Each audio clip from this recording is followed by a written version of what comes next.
Assalamualaikum everyone. This video is for primary 5 and in today's class we have done activity book work and exercise 1.3 which is on page number 10.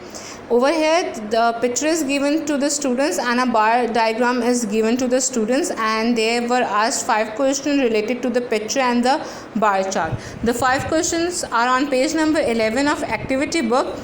Where did the most seed germinated? Okay, the answers of this question are in this diagram that you have to find, because they have kept the seeds in the drawer, on the table, in the freezer and in the fridge. 4 areas were there where they have kept the seeds to germinate.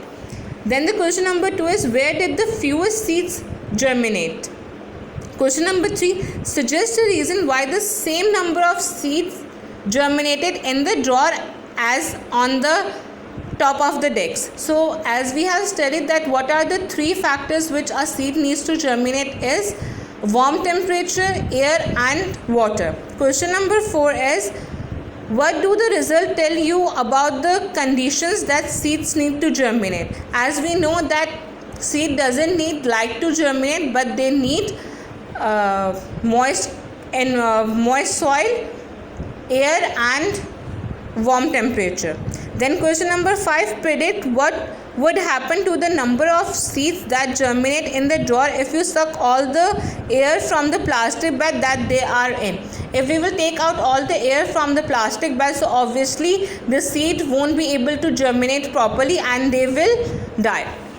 Then we have done exercise 1.5 which is on page number 13 of activity book. Over here as well they have to investigate that plant grow well under the sunlight or in a dark place. So a chart is given to the students and they have to answer the question according to the chart. Question 1 was that briefly describe how they could have carried out their investigation to make it a fair test. As what is a fair test? Fair test means that they have to keep all the conditions, everything similar. For example, if they have taken plants, so the family of the plant should be similar, the height and the size and the appearance of the plant should be similar to do it as a fair test. Then question 2 was, how tall were the plants at the start? This was the starting point of both the plants.